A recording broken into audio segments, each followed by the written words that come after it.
Caríssimos irmãos e irmãs, amado e querido povo de Deus. A liturgia preparada para nossa meditação nesta solenidade, que de modo especial neste ano, deu bem, no dia do domingo, dia do Senhor, e pela precedência e presciência que esta solenidade tem para a nossa fé, nós não a substituímos, não a deixamos de celebrar. Ao contrário, suprimimos a liturgia do segundo domingo do Advento para celebrarmos a solenidade da Imaculada Conceição de Nossa Senhora, celebrada sempre no dia 8 de dezembro. Dogma da nossa fé, dogma esse defendido pela Igreja, pelo magistério, pelos papas, também deve ser defendido por cada um de nós, né? Isso significa dogma, a verdade indeferível da nossa fé, verdade que de modo algum pode ser violada, uma verdade inviolável, que nós acreditamos e pautado naquilo que a tradição nos traz, assim como também no magistério nós acreditamos e carregamos conosco. A Imaculada Conceição da Bem-aventurada Virgem Maria nos recorda, meus irmãos e minhas irmãs, a preparação daquela escolhida por Deus desde sempre, desde a eternidade, poderíamos assim dizer, desde que Deus pensou o plano salvífico para a humanidade, prepara um ventre para que teu filho possa vir a este mundo. Segunda pessoa da Santíssima Trindade, nosso Senhor Jesus Cristo, verdadeiro Deus, verdadeiro homem. Então, para que esta realidade pudesse acontecer, para que de fato o Filho do homem pudesse se encarnar, era preciso um ventre imaculado, um corpo santo, virginal, preparado para que ele viesse, sem a marca, sem a mancha do pecado original que nós escutávamos na primeira leitura de hoje. Então, desde a sua concepção, nós percebemos, concepção no ventre de sua mãe, né, nós percebemos que Maria é preparada por Deus. Se bem nos recordamos, Santana, São Joaquim, os pais da Virgem Maria, já tinham a idade bem avançada, como nos relata os textos apócrifos, evangelhos extrabíblicos, mas tinham no seu coração um desejo ardente de ter um filho ou uma filha, mas de fato poder conceber uma vida para Deus. Então fazem diante de Deus, seu Senhor, nosso Senhor, uma promessa de que se Ana concebesse em teu ventre um filho, este filho seria totalmente consagrado a Deus. E dizem também os evangelhos extrabíblicos, os textos extrabíblicos, que Joaquim então, depois que faz esta promessa junto de Ana, parte um lugar afastado, uma região deserta, enfim, passa ali 40 dias, 40 noites, jejuando, rezando a Deus, pedindo esta graça da concepção de uma vida para suas vidas, um ventre de Ana. Então, ao retornar depois desses 40 dias, 40 noites, eis que então Ana fica grávida de Maria. Ela e ele, que já eram de idade avançada, que tinham dificuldades para ter filhos, então recebe esta graça de Deus. Então, desde o princípio nós percebemos a ação de Deus acontecendo, preparando aquela que viria a ser a mãe do Salvador. Maria é concebida então de um milagre, de uma ação de Deus, de um algo impossível, mas não impossível aos nossos olhos, à nossa compreensão talvez, mas não impossível para Deus. Então, Maria nasce. E para cumprir esta promessa que Ana e Joaquim fizeram, eles então apresentam a Virgem Santíssima no início da adolescência, no templo. Há poucos dias, se não me engano, em setembro, celebrávamos esta festa da apresentação da Virgem Maria. Ela é apresentada no templo e ali permanece durante uma quantia de tempo, dias, meses, enfim, não se sabe ao certo, mas Joaquim e Ana levam ela para o templo e deixa ela ali para que ela possa ser ensinada pelos mestres da lei, pelos doutores, pelos sacerdotes, enfim, nos caminhos do Senhor, nos mandamentos, enfim, aprender e de fato ser consagrada a Deus. Uma vez mais, nos encontramos com a preparação espiritual, poderíamos assim dizer, de Maria, para ser a mãe do Salvador, desde o início. E é isso que nós celebramos, meus irmãos, minhas irmãs, nesta solenidade de hoje. O fato de ela ter sido preservada desde o ventre de sua mãe da mancha do pecado original. Por isso nós a temos como Imaculada Conceição de Nossa Senhora. Ela se apresenta desta forma. Se bem nos recordarmos,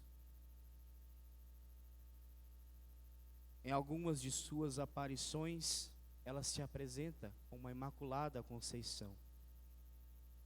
Se não me engano, na aparição de Lourdes, ela diz para Bernadette, Santa Bernadette: eu sou a Imaculada. Ou seja, aquela preservada para ser a mãe do Salvador. E é esta verdade, meus irmãos, minhas irmãs, que nós devemos carregar em nosso coração. De compreender que Maria não é, de forma alguma, uma mulher qualquer, como dizem muitos de nossos irmãos de outras religiões por aí. Maria não é uma mulher qualquer.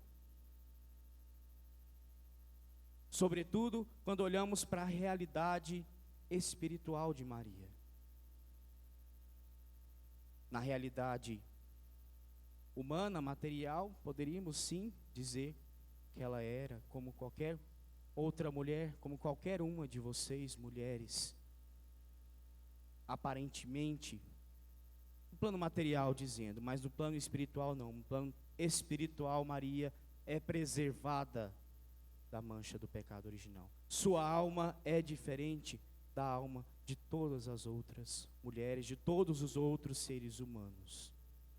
Porque assim era preciso, para que Jesus, Deus, verdadeiro Deus, se encarnasse, viesse a este mundo, imaculado, sem passar pela mancha do pecado original. Então Maria não é uma mulher qualquer, como costumamos escutar, né, muitas vezes. Maria é preparada. Poderia ser outra mulher, poderia ser qualquer outra mulher, mas mesmo que fosse outra, esta outra mulher também seria preparada desde o ventre da sua mãe para acolher o Salvador. Seria ela também imaculada. Seria ela santa, preservada da mancha do pecado para acolher o Salvador. Porque Jesus não poderia vir de um ventre qualquer, de um ventre imaculado pelo pecado original e, portanto, os outros pecados que a concupiscência leva a humanidade a cometer. Não, Jesus precisava passar para chegar a este mundo se encarnando pelo um ventre imaculado. Então Maria é a escolhida de Deus. E por ser a escolhida de Deus, então, ela recebe esta graça. Como escutamos no Evangelho, quando o anjo aparece a ela.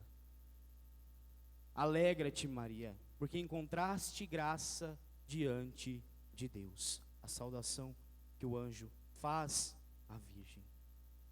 O Senhor está contigo, não tenhas medo, Maria. Em primeiro lugar, o anjo anuncia que ela é plena de graça. Alegra-te, cheia de graça, repleta de todas as graças do céu e da terra. Que nós rezamos na Ave Maria cheia de graça, porque ela mereceu, para acolher o Salvador em teu ventre, estar completa das graças de Deus. Nós não, nenhum de nós estamos plenos, repletos, cheios da graça de Deus. Muito pelo contrário, nós necessitamos cotidianamente das graças que Deus nos concede, pelos sacramentos, as graças sacramentais, e por diversas outras formas que Deus nos concede as suas graças. Nós precisamos, para estarmos em estado de graça, para estarmos dignamente preparados para estar na presença de Deus. Maria não, desde o ventre, ela está plena, repleta, cheia da graça de Deus. E isso o anjo Gabriel já manifesta na primeira saudação: alegra-te, cheia de graça, o Senhor está contigo. Ele te escolheu e te preparou até aqui para o anúncio que agora lhe farei. Em outras palavras, é isso que o anjo está dizendo. Eis que conceberás e darás à luz a um filho, e lhe porás o nome de Jesus. Eis a sua missão, eis o motivo pelo qual foi preparada desde o ventre de tua mãe para vir a este mundo, para conceber e dar à luz a um filho que será chamado Jesus, que significa, do aramaico, Yeshua, Deus salva, Deus que vem salvar a humanidade. Então Maria é aquela que carrega no seu ventre o Deus que salva, o Deus Salvador. O anjo Gabriel anuncia a Maria esta realidade que nós temos por nossa fé, professado, acreditado, defendido, nos sustentado para estarmos mais próximos de Deus. Ele será grande, será chamado Filho do Altíssimo. O Senhor Deus lhe dará o trono de seu pai Davi. Reinará sobre os descendentes, seu reino não terá fim. Anunciando as maravilhas, a grandeza, a majestade daquele que virá pelo ventre dela. Maria, incerta do que está acontecendo, mas como acontecerá isso? Diz ao anjo: não conheço homem algum. Mas o anjo, ainda assim, acalenta a Virgem Maria. O Espírito virá sobre ti, o poder do Altíssimo te cobrirá. Por isso o menino que vai nascer será chamado Santo, Filho de Deus. Reafirma mais uma vez: aquele que vem de Deus estará no teu ventre, preparando Maria então para acolher esta realidade. Para que não tenhas medo, para que não duvide da graça de Deus. Maria, aquela que aponta Jesus Cristo. E a solenidade, meus irmãos, minhas irmãs, da Imaculada Conceição da Virgem Maria, nos aponta justamente Jesus Cristo. Porque a centralidade de toda e qualquer devoção mariana precisa ser Jesus Cristo. Maria aponta Jesus Cristo com toda a tua existência. Então, a nossa espiritualidade mariana, a nossa devoção deve ser cristológica, ter Cristo no centro, porque Maria coloca teu filho no centro. Ao aceitar o projeto, o plano de Deus, ela aponta Jesus Cristo, porque ela entende que é Ele, ela é apenas instrumento, Ele é o canal da graça, ela é um instrumento para que o canal da graça chegasse até nós. Se bem nos recordarmos, em outro evangelho, em outra parte, Evangelho de São João, primeiro sinal de Jesus Cristo, a transformação da água em vinho nas bodas de Caná. Maria percebe a falta do vinho, mas aponta teu filho. Fazei o que ele disser. Não eu. Eu percebi que faltou o vinho, Maria dizendo, para os servos, com a tua ação. Mas é Ele que vai multiplicar, não sou eu. Eu apenas aponto e mostro o canal da graça, como ela sempre fez na sua vida e nos ensina todos os dias a encontrarmos-nos com esta graça que vem até nós uma vez mais, nesse período, sobretudo, que estamos vivendo do advento, da espera vigilante da segunda vinda de Jesus Cristo, sobretudo, que vem para nos salvar. Maria aponta Jesus, e não diferente, quando o anjo lhe aparece: eis aqui a serva do Senhor, faça-se em mim segundo a tua palavra. Eis aqui a serva do Senhor, a escrava, aquela que se coloca à disposição para entregar-se totalmente a Deus, para ser instrumento de Deus. Faça-se em mim segundo a tua palavra.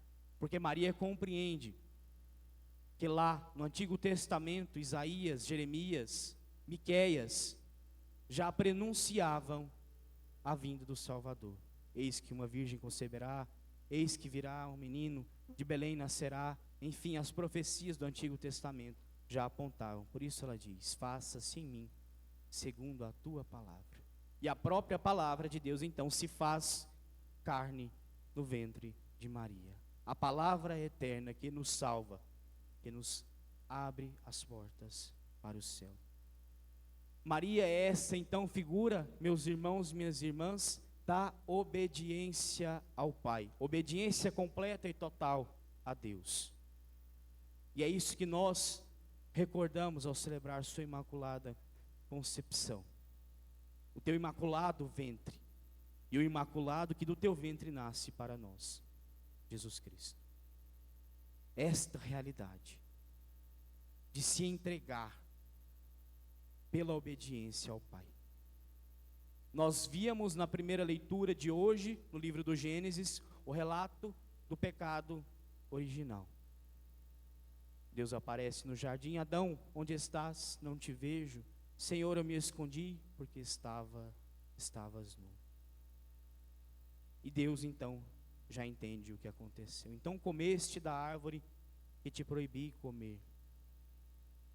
Quando Deus criou o mundo, disse para Adão: pode comer de todas as árvores que existem aqui, menos daquela que está no centro, cujo fruto do bem e do mal, da ciência, lhes proíbo comer.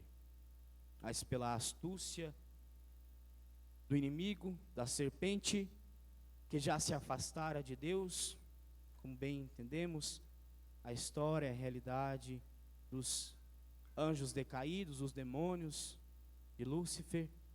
Então, pela astúcia do inimigo, leva o homem e a mulher a comerem do fruto proibido, cometendo então o pecado que marca nossa humanidade inteira, o pecado da desobediência. A desobediência abre as portas para o pecado no mundo, para o mal. O pecado não foi comer o fruto, mas sim a desobediência. Porque Deus proibiu comer do fruto. Não proibiu comer, mas comer daquele fruto. E ao comer daquele fruto, então, Adão e Eva desobedecem a Deus e, por consequência, desobedecem ao plano salvífico de toda a humanidade. Então, pela desobediência dos primeiros pais, Adão e Eva, o pecado, o erro, o mal entra no mundo. Mas pela obediência de Maria e de Jesus Cristo, novamente nós somos restituídos ao paraíso. Uma vez mais, nos é aberto as portas do paraíso. Pela desobediência perdemos, mas pela obediência do novo Adão e da nova Eva, nós somos dignos novamente de estarmos no paraíso, com Deus, com os santos e os anjos todos. Maria é o canal Maria aponta o canal desta graça que é Jesus Cristo. Ela é o meio para a graça chegar até nós. Outra vez, o amor de Deus que reina em nós. Por isso, meus irmãos, nós compreendemos e conhecemos e entendemos a Virgem Santíssima, a Imaculada, como a única capaz de pisar na cabeça do mal, da serpente, como vemos no finalzinho do Evangelho, da primeira leitura, quando Deus diz para a serpente que porá inimizade entre ela e a mulher, que a serpente ferirá o calcanhar, mas a mulher lhe pisará a cabeça. Maria é esta mulher, a única capaz de pisar na cabeça do mal, dizendo sim, obediente ao plano de Deus. Eis aqui a serva do Senhor, faça-se em mim segundo a vossa palavra. O meio pelo qual a graça entra novamente no mundo, encarnado neste mundo. Maria é esse instrumento de Deus. E ela, uma vez mais, nos aponta Jesus Cristo. Porque para vencer o mal, para conseguir de fato não deixar-se ser ludibriado pelas astúcias do inimigo, da serpente, é preciso lutar, é preciso buscar a graça, a santidade. Maria, a cheia de graça, a plena de graça. Nós precisamos buscar, meus irmãos, e esta solenidade nos ensina justamente esta realidade, a nos preenchermos da graça de Deus todos os dias, porque somente estando plenos, repletos da graça de Deus, quando nós recebemos a absolvição sacramental, a Eucaristia, nós estamos blindados, poderíamos assim dizer, como Maria, para pisar na cabeça da serpente das nossas vidas, para afastar de nós todo o mal, porque é justamente nesse momento em que nós estamos em estado de graça, mais perto da misericórdia de Deus, é o momento que o inimigo mais teme a nossa entrega. Pois diante da Virgem Maria, e somente diante dela, o inimigo estremece, o inferno estremece, pelo poder que existe nela desde a sua concepção. Que possamos, meus irmãos, nesse período, nesse tempo do advento que estamos vivendo, preparar as nossas vidas para verdadeiramente recebermos Jesus Cristo, uma vez mais. Ele que virá uma segunda vez, glorioso, majestoso, e quer encontrar em nós, em nossas casas, em nossas vidas, de fato, um coração preparado para tal realidade. Um coração repleto das graças de Deus, um coração imaculado por compreender e viver a santidade neste mundo. Apesar de não sermos cheios da graça, plenos como Maria, nós também, como ela, somos chamados a viver a santidade. Algo que é possível, que é palpável, mas basta e só precisa que cada um de vocês e cada um de nós possamos dar o primeiro passo nessa direção. Não é algo impossível viver a santidade, não é algo impossível viver a vida para Deus, nos consagrarmos inteiramente a Ele, sua vida, sua existência, viver a santidade, viver para Deus, consagrar a tua vida para Deus, não é de forma alguma impossível. Mas é preciso lutar para alcançar esta graça. E de fato, no dia 25 de dezembro, ao celebrarmos o nascimento do Messias, do Emanuel, Deus conosco, celebrarmos também a vitória do bem contra o mal uma vez mais. Do bem que Deus vem trazer para nós contra o mal que insiste em nos afastar dele em nossa vida. Porque se nós confiamos e nos entregamos, nós triunfaremos com Cristo glorioso, quando Ele vier uma vez mais para nos julgar no último dia. Que peçamos, meus irmãos, minhas irmãs, confiantes esta graça à Virgem Santíssima, que por primeiro experimentou a graça, o amor, a misericórdia de Deus, e nos aponta até o Filho Jesus Cristo. Que possamos caminhar na direção que ela aponta, seguir o que ela nos ensina, fazei o que Ele disser, fazei o que Jesus disser. E o que Jesus nos disse está na Sagrada Escritura, está na tradição, está no magistério da nossa Igreja Católica Apostólica Romana, no nosso batismo, na nossa profissão de fé, naquilo que nós vivemos e devemos viver todos os dias. Possamos então, meus irmãos, confiantes nos entregarmos a esta realidade. e prepararmos a manjedoura do nosso coração para acolher uma vez mais o Messias que está para chegar. Já estamos entrando na segunda semana. Daqui a 2, nasce para nós a graça de Deus. Nasce para nós a nova vida, a vida eterna. Que peçamos a graça, que peçamos a intercessão e deixemos que a bem-aventurada Virgem Maria, imaculada, pura e santa, nos guie a Jesus todos os dias da nossa vida. Louvado seja nosso Senhor Jesus Cristo. Para sempre seja louvado.